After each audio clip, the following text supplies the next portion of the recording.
오늘 본문 말씀에 나오는 이 베드로 전서의 말씀을 통해서 저는 특별히 첫 번째 이 베드로를 통해서 은혜 받는 사람이 어떠한 모습을 갖고 있는지 여러분과 함께 문을 열고 들어가기를 원합니다.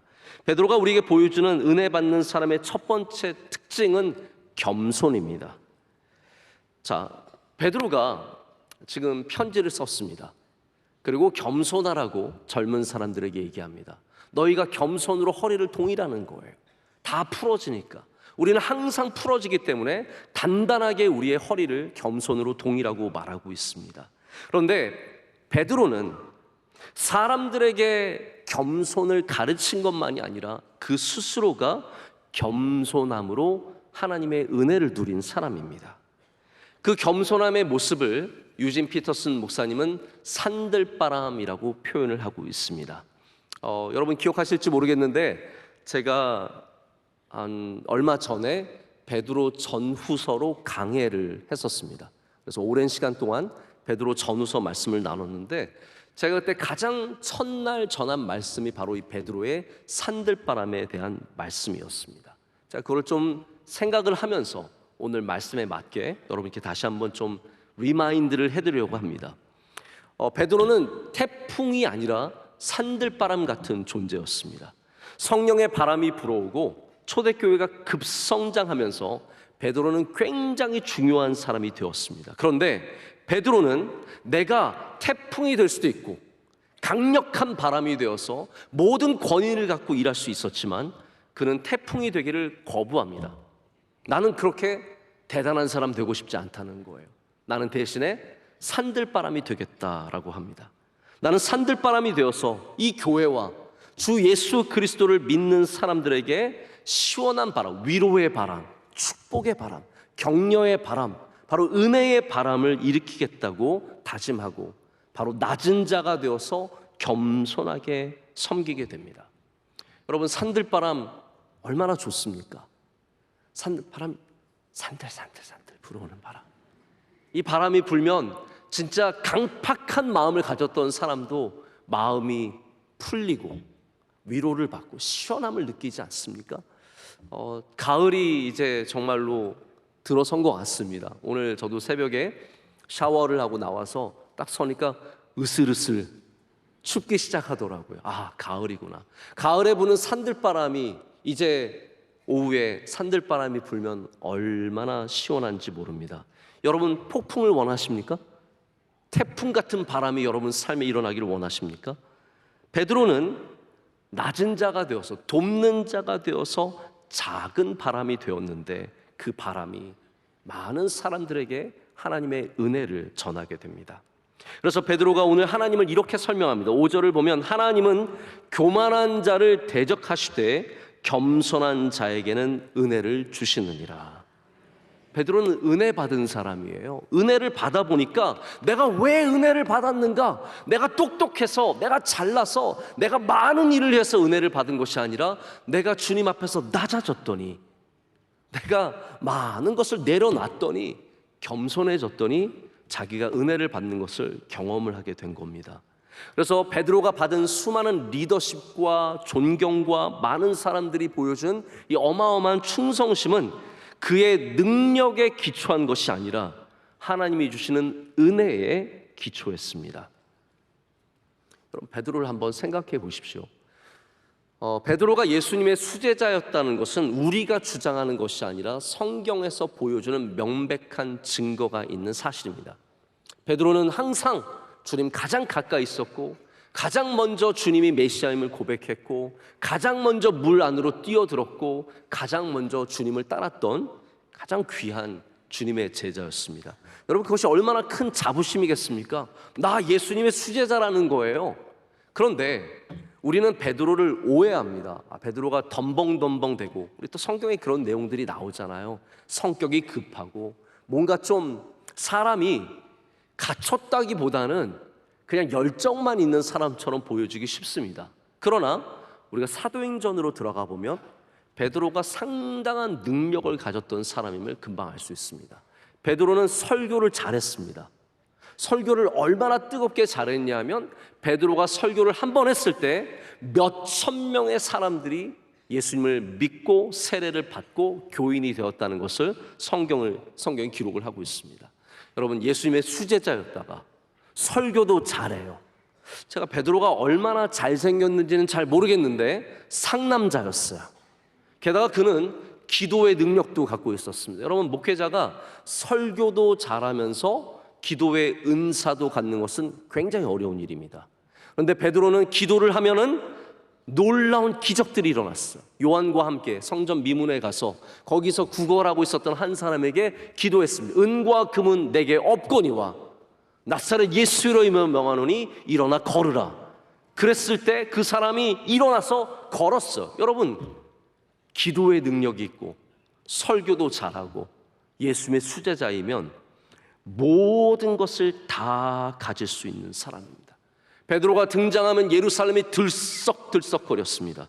사람들이 겁났습니다. 그래서 베드로를 옥에 가두기도 했습니다. 여러분, 얼마나 능력 있는 주의 종입니까? 그런데 베드로는 스스로 자기가 이 모든 자리들을 내려놓습니다. 그는 1등이 되기를 거부하고 내가 태풍이 되고 폭풍이 되는 것을 거부하고 그는 낮아지고 겸손해지고 그는 섬기는 자가 되기 위해서 오직 겸손을 그의 몸에 장착했습니다. 여러분, 결과적으로 더 많은 사람들에게 존경을 받는 주님의 귀한 종이 됩니다. 그래서 오늘 말씀은 단순한 권고가 아닙니다. 이것은 베드로의 경험입니다. 내가 낮아져 봤더니, 내가 모든 것을 내려놔 봤더니, 내가 태풍이 되기보다는 산들바람이 되려고 했더니 하나님께서 나를 높여주시고 귀하게 사용해 주셨다라는 거예요. 그래서 하나님의 능하신 손 아래서 겸손하라. 때가 되면 너희를 높이시리라 라고 오늘 말씀하고 있습니다. 원래 1등은 은혜를 알기가 쉽지 않습니다. 여러분, 교회 안에서 의로운 사람들은 은혜를 잘 모릅니다. 내가 술, 담배 안 하고 내가 예배 다 지키고 내가 헌금 생활 열심히 하고 교회의 모든 일에 최선을 다하면 굉장히 의로움을 갖게 되는데, 그러면 하나님의 은혜를 알기가 쉽지 않습니다. 베드로는 자신을 낮췄기 때문에 1등을 거부하고 자신을 낮췄기 때문에 은혜를 알게 되었습니다. 그래서 베드로전서를 보면은 어떤 영적인 어마어마한 자부심을 갖고 있는 사람이 말하는 것이 아니라 우리의 낮은 자리에 있어 봤던 사람이 말하는 것을 경험할 수 있습니다. 1등이 하는 말이 없었어요. 여러분, 1등은 진짜 좀 짜증나는 말을 잘합니다. 1등들은 맨날 공부가 뭐가 그렇게 어렵냐고, 그냥 책 열심히 읽으면 되는 거 아니냐고, 수업 시간에 집중만 하면 되는 거 아니냐고, 밤만 한 번 세면은 다 그 정도는 할 수 있죠 라고 얘기를 하는 그러한 얄미운 구석들이 있습니다. 교인들 가운데도 1등 신앙을 가진 사람들이 이런 말하기가 쉽습니다. 그런 죄 지으면 안 되죠. 그렇게 살면 안 되죠. 예수님 믿으면서 그렇게 말하면 안 되죠. 아주 자기는 의롭고 남들은 죄인인 것처럼 그렇게 1등의 말을 하기가 쉽습니다. 의인은 윽박지릅니다. 그러나 베드로는 그런 법이 없습니다. 베드로는 지금 우리에게 겸손을 윽박지르는 게 아닙니다. 겁박하는 게 아닙니다. 베드로는 우리가 잘 되기를 바라는 마음으로, 나도 그 자리에 있어 봤겠, 내가 많은 실수를 하고 예수님도 부인하고 내가 수많은 실수하고 믿음이 약해서 물에 빠지기도 하고 많은 정말 형편없는 일들을 경험하면서 베드로가 그 가운데 하나님의 은혜를 많이 누린 것이죠. 산들바람이라는 표현을 썼던 유진 피터슨 목사님은 베드로가 골목대장 자리를 연연하지 않았다라고 말합니다. 저는 이게 참 귀하게 느껴집니다. 우리가 대통령은 아니어도요, 골목대장은 하고 싶어요. 반장은 아니어도 줄반장은 하고 싶어요. 줄반장은 아니어도 청소반장이라도 하고 싶은 거예요. 우리는 다 골목대장에 대한 욕망들이 있습니다. 세상에서 잘 나가지 않으면 교회 안에서 한 자리라도 하고 싶은 것이고, 남선교회, 여선교회, 찬양대, 우리 부서에서 내가 중요한 사람이 되어서 내 목소리 커지는 것을 원합니다. 근데 베드로는 골목대장 자리조차도 내려놨다는 거예요. 예수님의 수제자가, 이 설교의 대가가, 이 기도의 능력 있는 사람이 나는 그 자리 안 해도 괜찮다는 거예요. 너희들이 해라. 나는 그냥 교회를 섬기는 것으로 만족하고 나는 이 길을 걸어가겠다고 끝까지 그 길을 걸어갑니다. 피터스 목사님이 하는 얘기가 있습니다. 베드로의 장점이 특권보다는 고난을 기꺼이 껴안으려는 마음이 있었고, 지혜는 책보다 경험에서 우러나왔으며, 세 번째는 활력과 상상력을 잃지 않는 겸손이 베드로의 장점이었다고 말합니다. 여러분, 여기 세 번째에 저는 좀 여러분의 마음이 잠시 머물렀으면 좋겠습니다. 활력과 상상력이 있는 겸손, 이게 여러분 어떠한 의미일까요? 제가 이 말씀을 좀 한번 붙잡고, 워낙 너무 귀한 말인 것 같아서 생각을 해봤습니다. 활력이 있는 겸손이 무엇이며 상상력이 있는 겸손이 무엇일까? 우리가 이 겸손에 대해서 갖고 있는 오해들이 있습니다. 겸손은 뭔가 수동적이고 피동적이라는 거죠. 그래서 어떤 사람이 겸손하게 보이세요? 말없이 네 하겠습니다. 네 그래요, 제가 해야죠. 이런 사람들이 겸손하게 보이잖아요. 근데 베드로는 그런 피동적인 겸손이 아니라 다이내믹한 겸손이었다는 거예요. 열심히 있어요. 최선을 다해요. 막 덤벙덤벙대고 실수도 하지만 가서 몸으로 부딪히고 활력 있게 하는 거예요. 그러나 여전히 겸손한 겁니다. 여러분, 꼭 조용히 가만히 앉아 있어만 겸손한 거 아닙니다. 우리가 열심을 내고 최선을 다하면서 일하면서도 여전히 겸손을 가질 수 있습니다. 제가 교회 안에서 함께 일하다 보면 우리 장로님들, 집사님들 가운데 진짜로 열심히 일하고 활력이 있지만 여전히 겸손을 유지하는 분들이 있습니다. 베드로와 같은 주님의 종들입니다. 상상력이 있는 겸손도 마찬가지입니다. 겸손이 그냥 원하는 대로 하세요. 저는 그냥 아무 생각 없습니다. 따라가겠습니다. 목사님 좋은 생각대로 하세요. 하나님 좋은 뜻이 있겠죠. 저는 그냥 가만히 듣기만 하겠습니다. 이게 우리가 생각하는 겸손입니다. 그러나 베드로의 겸손은 그게 아니었다는 거죠. 베드로의 겸손은 비전이 있는 겸손이었어요. 꿈이 있는 겸손이었고 소망이 있는 겸손이었고, 그는 상상력을 갖고 일하는 그러한 주님의 종이었지만 여전히 겸손함을 갖고 있었다라는 것입니다. 여러분, 여러분에게도 이런 활력과 상상력이 있는, 힘이 있는 겸손이 함께 하시기를 축복합니다. 바로 그 자리에 하나님의 은혜가 함께 하시고 여러분을 인도해 주시고 단비와 같은 복을 내려주실 줄로 믿습니다. 자, 두 번째는 하나님의 은혜를 받는 사람들의 두 번째 특징은 그 안에 빈 것이 있다라는 사실입니다. 우리는 우리 안에 빈 것들이 있을 때 하나님께 감사해야 합니다. 왜냐하면 바로 그 빈 것에, 빈 곳에 하나님의 은혜가 임하시기 때문입니다. 우리 인생의 빈 곳들, 비워두신 곳에 하나님은 하나님의 은혜를 주시고 하나님의 복을 내려주십니다.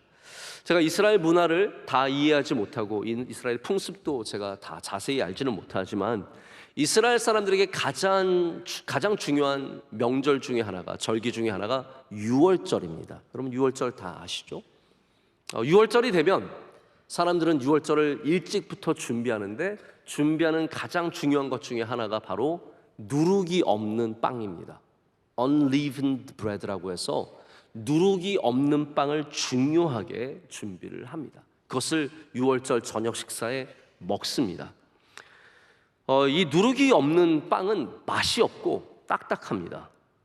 왜 하나님께서 그러면 이 유월절에 누룩이 없는 빵을 먹게 하셨을까요? 맛없는 빵 좀 먹어봐라. 그래서 다음에 맛있는 빵 먹을 때는 그게 얼마나 맛있는지 감사해라. 우리가 생각하는 하나님은 이렇게 단순한 하나님이 아닙니다. 우리는 그냥 하나님 그냥 고생 좀 하라고, 힘들어 보라고, 맛없는 거 먹어보라고 그렇게 생각하기 쉽지만, 여러분, 하나님의 본심은 제가 지난주에도 말씀드렸지만 단순히 우리가 고생하기를 원하시고 단순히 맛없는 거 먹어보는 경험을 위해서 이런 것을 주신 것은 아닙니다. 하나님은 누룩 없는 빵을 통해서 우리 삶의 중요한 곳에 빈 것들을 만들어 주십니다. 누룩이 없는 빵, 이 가장 중요한 곳에 가장 들어가야 할 것이 들어가지 않았을 때 우리는 그것을 먹으면서 그 빈자리에 하나님의 은혜가 임한다는 것을 깨닫기를 원하시는 겁니다. 나의 빵에 누룩이 없습니다. 나의 인생에 누룩이 없습니다. 나의 자녀에게 누룩이 없습니다. 이 교회에 누룩이 없습니다. 우리는 그때 바로 그곳에 하나님의 은혜가 임한다는 것을 깨달아야 합니다. 안식일도 마찬가지입니다. 하나님은 안식일에 우리는 하나님 안식일에 안식을 주셨다고 생각하지만 반대로 생각해 보세요. 하나님은 안식일에서 일을 빼신 겁니다. 우리의 삶 가운데 일을 뺀 날이 안식일이죠. 그래서 유대인들의 개념은 최대한 안식일은 일을 안 하는 곳에 있습니다. 하나님께서 마치 누룩 없는 빵이 온전하지 않은 것처럼 우리의 삶에 일을 빼셔서 이 날을 특별하게 만드셨습니다. 우리는 일을 안 하면 두려움을 갖습니다. 물론 당연히 지금 이 시대는 우리가 휴일로 정해져서 그냥 쉬고 있지만 또 자영업을 하시는 분들은 아마 일에 대한 부담감들이 있으실 거라고 생각을 합니다. 내가 이날 일을 안 하면 돈을 얼마를 못 버는데, 내가 일을 안 하면 우리 가정이 힘들게 사는데, 내가 이 일을 안 하면 어떤 어려움이 올지 모르는데, 그러한 두려움들이 우리 안에 있을 수 있다는 것이죠. 근데 하나님은 바로 일을 뺀 그곳에서, 내가 일이 없는 그곳에서 너의 능력이 되어 주겠다고 말씀해 주시는 거예요. 이 일이 없어도, 내가 이날 돈을 벌지 않아도 하나님의 은혜로 살아갈 수 있다는 것을 배우라는 것이죠. 하나님의 은혜가 그곳에 임한다는 것을 배우라는 겁니다. 요즘은 사실 주일날 일 안 하는 것이 굉장히 보편적이기 때문에 여기에 대해서 강조할 것이 없지만, 제가 또 다른 일을 발견하게 되었습니다. 그것이 뭐냐 하면 우리 학생들의 공부입니다. 우리 중고등부 학생들, 요즘에 초등학생까지는 좀 덜한 것 같은데 중고등부 학생들은 주일날 아침부터 학원에 갑니다. 정말 믿음 있는 부모님들, 안수 집사님, 권사님인데도 자신의 자녀들이 예배를 나가기보다는 앞으로의 미래를 위해서 학원에 가는 것을 더 선호하시는 분들이 있다는 것을 듣고 제가 정말 마음이 무너져 내리는 것 같아요. 어떻게 설득을 해야겠습니까? 여러분, 학원 안 가도 잘 될 수 있다는 것을 믿을 수 있는 믿음을 가져야 되는데 우린 그게 없는 거잖아요. 여러분, 없는 곳에 있음이 있습니다. 없는 곳에 하나님의 은혜가 있고 없는 곳에 하나님의 인도하심과 능력이 있습니다. 바울이 가시를 갖고 있었습니다. 그래서 하나님께 3번이나 기도했습니다. 바울의 기도 정도면 하나님 들어주실 만한데, 다른 죽은 사람도 일으키는 바울인데 자신의 가시 하나 빼달라고 하는데 하나님께서 안 빼주세요. 왜냐하면 그게 바울이 가져야 하는 빈 곳이기 때문이에요. 그래서 하나님께서 뭐라고 말씀하십니까? 내 은혜가 내게 족하다라고 말씀하시는 거예요. 여러분의 삶에 혹시 빈 곳이 있으십니까? 그 빈 곳을 통해서 하나님의 은혜를 경험하시길 축복합니다. 빈 곳이 채워지는 것도 은혜지만 채워지지 않아도 우리는 주님 부르시는 그날까지 그 빈 곳을 붙잡고 하나님의 은혜를 더 누리게 될 수 있기 때문입니다. 제가 종종 청운교회 이필산 목사님 설교를 유튜브로 듣습니다. 근데 지난 8월 20일자 주일 설교 말씀의 제목이 상전의 손을 바라보는 종의 눈빛이라는 말씀이었어요. 근데 이 말씀의 주제가 누가 하나님의 은혜를 받는가에 대한 말씀이었어요. 그래서 깜짝 놀랐어요. 내가 이 설교 하려고 했는데 이 설교를 먼저 지르신 거예요. 그래서 참고로 말씀을 드리자면 제가 절대로 모방하거나 베끼는 게 아니라는 것을 말씀을 드리면서, 제가 목사님 근데 말씀의 은혜를 많이 받았어요. 뭐라고 말씀하셨냐면, 하나님의 은혜를 받는 사람이 뭐 의로운 사람이 아니라, 능력 있는 사람이 아니라 부족한 사람이 하나님의 손을 바라볼 때 하나님께서 그에게 은혜를 내려주신다는 거였어요. 이 어느 때보다 아멘 소리가 커서 제가 2부 때도 시험 들 뻔했는데, 그럼 우리가 빈 곳이 있을 때 우리는 하나님을 바라보는 눈빛이 달라질 수밖에 없습니다. 그게 은혜라는 거예요. 우리의 자세가 우리의 눈빛을 만들어냅니다. 자, 우리 명성교회 이렇게 늘 말씀 전할 때는 우리 교인들은 참 예배에 진심이신 것 같아요. 눈빛이 얼마나 다 말씀을 사모하는 눈빛, 물론 그 가운데는 좀 아닌 눈빛도 가끔 있지만 대부분은 정말로 얼마나 사모하시는지 몰라요. 근데 왜 여러분 그런 눈빛을 갖고 계십니까? 뭐 제가 사랑스러워서요? 물론 그럴 수도 있겠지만 그게 아니라 하나님을 바라보는 마음의 자세가 있기 때문 아니겠습니까?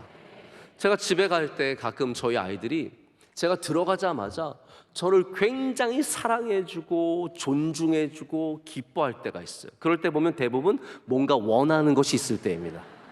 저를 바라보는 눈빛이 달라요. 막 아빠, 뭐 아빠 그러면서 와가지고 막 애교를 떨고 막 사랑의 눈빛을 막 저한테 막 쏩니다. 그러면 얘가 뭔가 원하는 게 있구나. 영민아, 뭘 원하니? 아빠, 요즘에 게임에 뭐가 스킨이 새로 나왔는데 그거 하나만 사주면 너무 좋을 것 같아. 그런 원하는 것이 있을 때 우리의 자세가 우리의 눈빛을 바꾸기 때문에 여러분 안에 평생의 가난한 마음, 낮은 마음, 우리의 상전을 바라보는 종의 마음이 있으시길 축복합니다. 그 눈빛에 하나님께서 감동을 받으시고 또 은혜를 베풀어 주신다는 거죠. 자, 세 번째는 하나님의 말씀을 귀하게 여기는 사람입니다. 자, 오늘 말씀은 이제 신약 성경, 우리 성경의 가장 마지막 즈음에 있는 말씀입니다. 아마 베드로전서 찾는데 조금 고생하신 분들 계시죠? 네, 베드로전서가 어디 있었더라? 옛날에 한번 본 것 같은데 기억이 나신 분들, 어렵게 찾으신 분들 있으실 겁니다. 우리 성경의 마지막 즈음에 있습니다. 자, 그래서 성경에 가장 처음으로 가면은 하나님의 은혜를 받은 또 다른 사람의 이야기가 나옵니다. 바로 노아라는 사람입니다. 창세기 6장 8절을 보면 성경에 이렇게 기록되어 있습니다. 그러나 노아는 여호와께 은혜를 입었더라. 아멘. 저는 이 말씀을 발견하고 너무 이 말씀이 귀한 거예요. 그러나 노아는 여호와께 은혜를 입었더라. 여러분, 왜 그러나가 있을까요? 그 시대가 악한 시대였기 때문이에요. 그 어느 누구도 하나님을 경외하지 않고 모두가 죄악 속에 살아가고 좋은 게 좋은 거지라고 살아가며 점점 하나님과 멀어질 때 그러나 노아는 여호와께 은혜를 입었더라. 여러분, 이 시대에도 여러분들이 은혜를 입는 사람들 되시길 축복합니다. 그러나 여러분은 은혜를 입어야 되지 않겠습니까? 그럼 왜 노아가 은혜를 입었을까요? 자, 아까도 말씀드렸는데 여러분, 하나님의 은혜에 대한 오해가 잘못된 오해가 많습니다. 그 중에 하나가 그냥 무작위로 주어지는 은혜라는 거죠. 자, 하나님께서 이 시대를 보시고 이 시대 큰일 났다. 내가 이 시대를 멸해야겠는데, 사람들을 멸해야겠는데 노아를 모르세요. 근데 천사를 불러다가 사람들 이름 쫙 써놓고 뺑뺑이 돌려라. 내가 한번 던져볼게. 그래서 천사가 세게 확 돌렸는데 하나님께서 딱 던져서 맞은 사람이 노아예요. 그래서 노아가 은혜를 입었던, 여러분, 이런 거라고 생각하세요? 우리가 생각하는 은혜가 무조건적이고 공로 없기 때문에 무작위적으로 주어지는 것은 아니라는 거예요.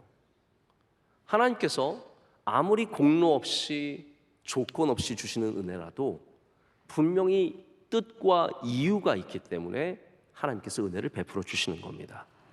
노아는 가만히 있다가 갑자기 로또 맞은 사람이 아닙니다. 그 다음 절을 보면 노아가 왜 은혜를 입었는지 우리 생각해 볼 수 있습니다. 이런 말씀이 있습니다. 노아는 의인이요 당대의 완전한 자라. 그는 하나님과 동행하였으며 라고 적고 있습니다. 그래, 의로운 사람이라서 주셨구나, 온전한 사람이라서 주신 거구나, 이렇게 생각하실 수 있으시겠죠. 그러나 더욱더 중요한 것은 그 의로움이 어떻게 형성되었으며 그의 완전함, 온전함이 어떻게 형성되었냐 있습니다. 그의 의로움과 그의 완전함은 바로 하나님의 말씀을 순종하면서 생겨난 결과물입니다. 그가 하나님의 말씀을 순종했기 때문에 다른 모든 사람들이 그냥 원하는 대로 이 세상의 흐름을 따라서 쫓아갈 때 오직 노아만이 하나님의 말씀을 순종했기 때문에 그는 온전한 사람이 되었고 그렇기 때문에 그가 은혜를 입었다라고 표현하는 것입니다. 오늘 말씀에도 베드로는 젊은 사람들에게 장로들에게 순종하라고 권고하고 있습니다. 여러분, 이 말씀은 부흥사, 가끔 옛날에 저도 80년대 90년대 부흥사 목사님들이 오셔서 목사님들에게 순종하십시오. 내가 어떤 사람 봤는데 순종하지 않다 집안이 3대째 망했어요. 이런 분들이 계시면 그거 듣고 나서 막 발발발 떨고 그랬던 생각이 나요. 근데 여러분, 저는 오늘 여러분께 목사들에게 순종하라고 이 말씀을 드리는 것이 아닙니다. 여러분, 강압적이지 않습니다. 저도 똑같은 말씀 드릴 수 있어요. 순종하지 않으면 벌 받을 수 있다, 3대째 망한다 말씀드릴 수 있는데, 중요한 것은 이것은 절대로 겁박하는 순종이 되어서는 안 된다는 겁니다. 여러분, 순종은 아름다운 것입니다. 어떻게 아름다운 것을 억압할 수 있습니까?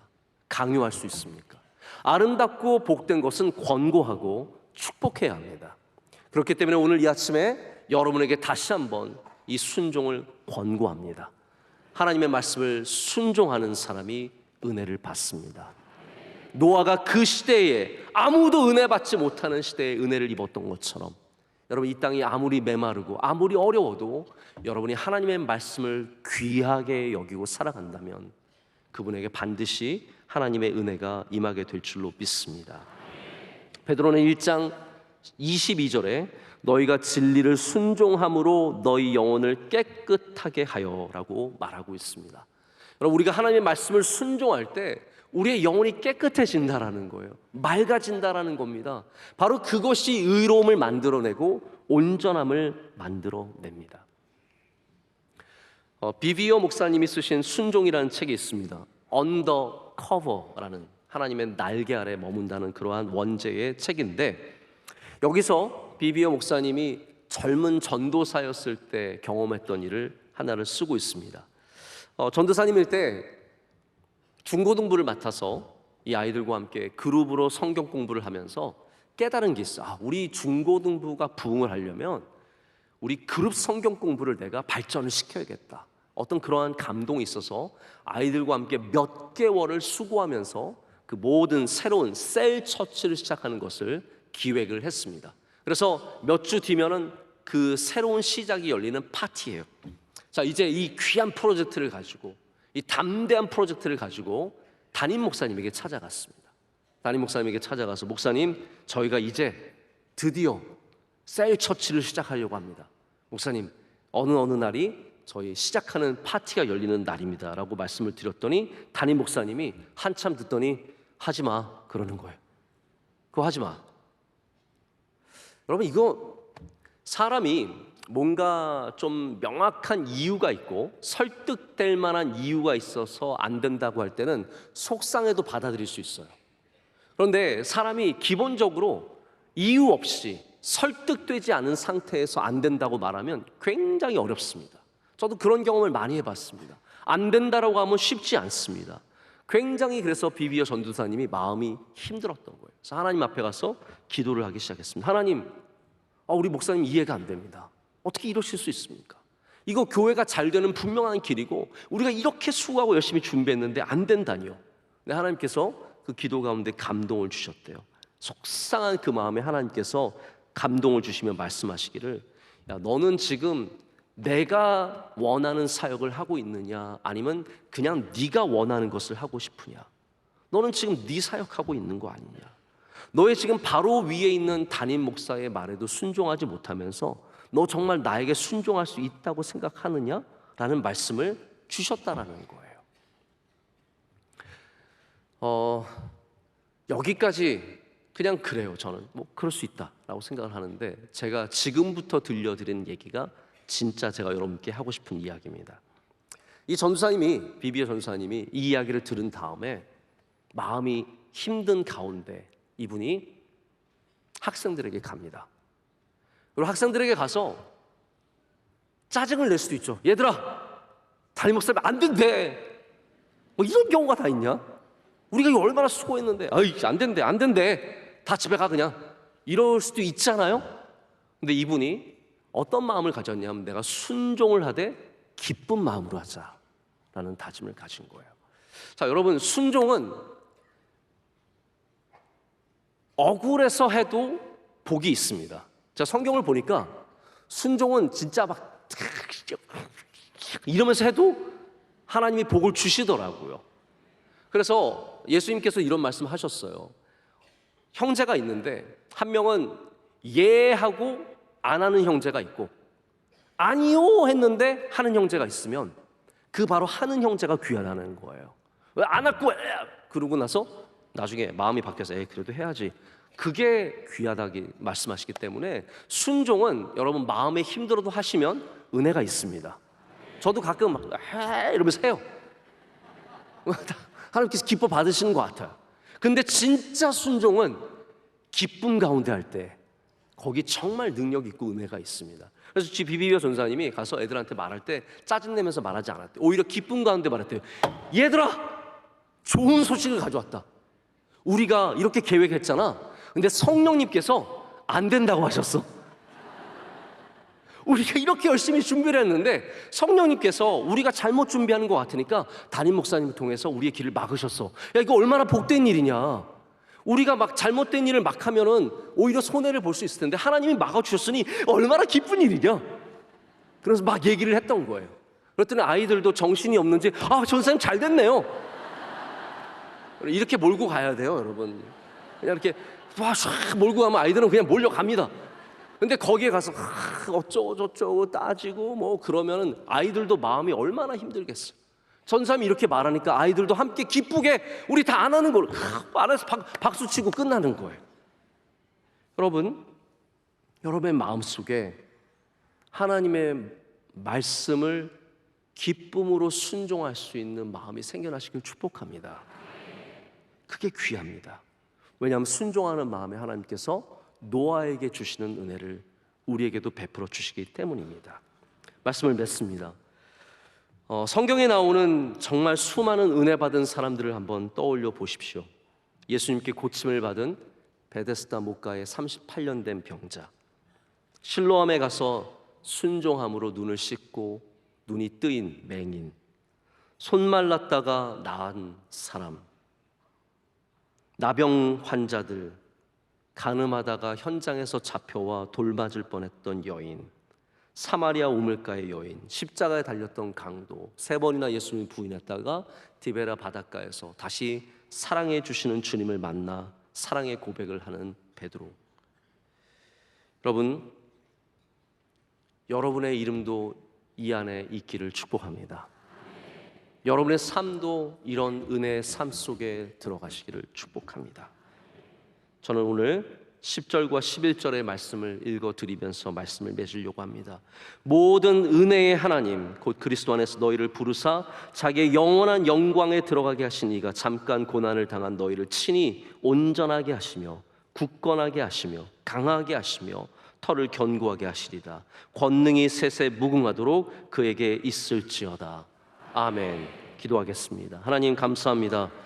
오늘 주님께서 주신 은혜의 말씀을 우리 마음에, 부드러운 마음에 심습니다. 하나님, 100배의 열매가 맺히는 은혜를 내려 주시옵소서. 예수님의 이름으로 기도드립니다. 아멘.